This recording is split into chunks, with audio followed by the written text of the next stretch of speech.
Olá, eu sou o pastor David Paniago e essa é a leitura bíblica diária desse dia. O texto de hoje se encontra na Epístola de Paulo aos Colossenses, capítulo 4, verso 2 e 3. Perseverai em oração, velando nela com ação de graças, orando juntamente por nós, para que Deus nos abra a porta da palavra, a fim de falarmos do mistério de Cristo, pelo qual estou também preso. Vou repetir. Perseverai em oração, velando nela com ações de graça, orando juntamente por nós, para que Deus nos abra a porta da palavra, a fim de falarmos do mistério de Cristo, pelo qual estou também preso. Bom, são 2 versículos, então vou iniciar aqui no versículo 2, cronologicamente. Primeira parte do versículo 2. Perseverai em oração.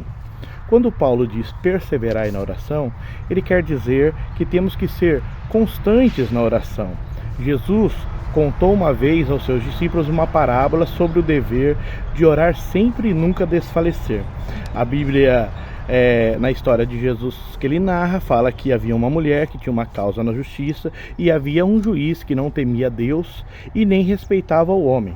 Só que aquela mulher, sempre que tinha oportunidade, virava para esse juiz e dizia: faze-me justiça perante o meu adversário. E o juiz sempre negligenciava aquela mulher.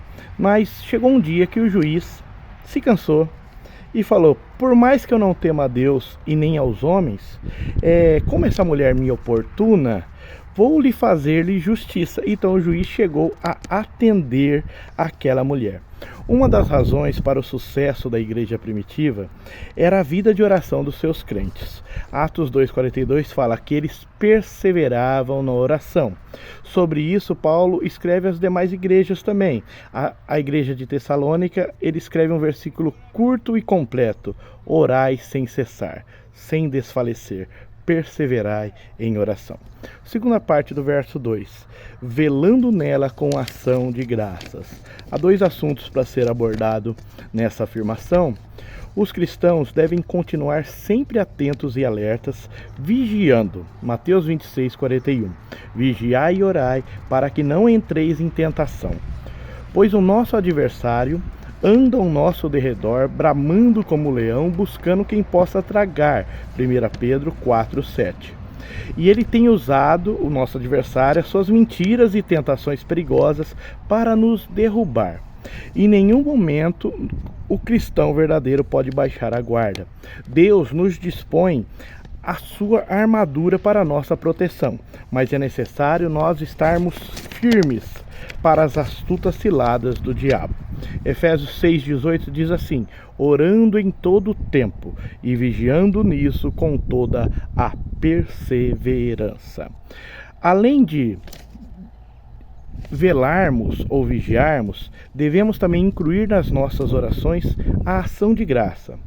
McLaren diz: as ações de graça são a pena que dá asa à flecha da oração, a altura de onde nossas almas mais se elevam para os céus.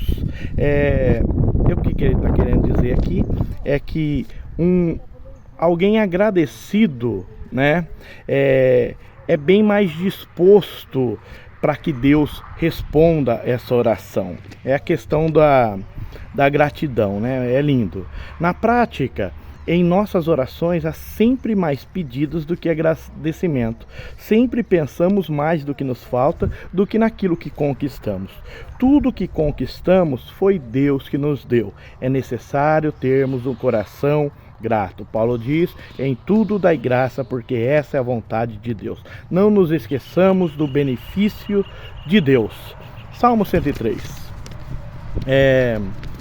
Agora o versículo 3 continua, parte A. Orando também juntamente por nós.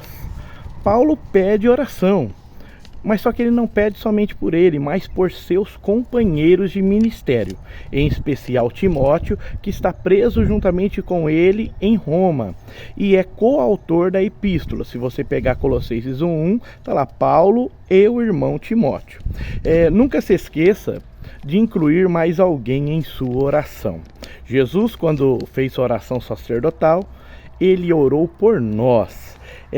Em João 17 fala: não oro, não peço apenas por estes, seus discípulos, mas também por aqueles que hão de crer em mim. Sempre inclua mais alguém em sua oração, em seu pedido de oração. Continuando o versículo: para que Deus nos abra a porta da palavra. Paulo é específico em seu pedido e apresenta o foco da oração que solicita: que Deus nos abra a porta da palavra. Ele está preso, não pode e não pede que se abra a porta da prisão.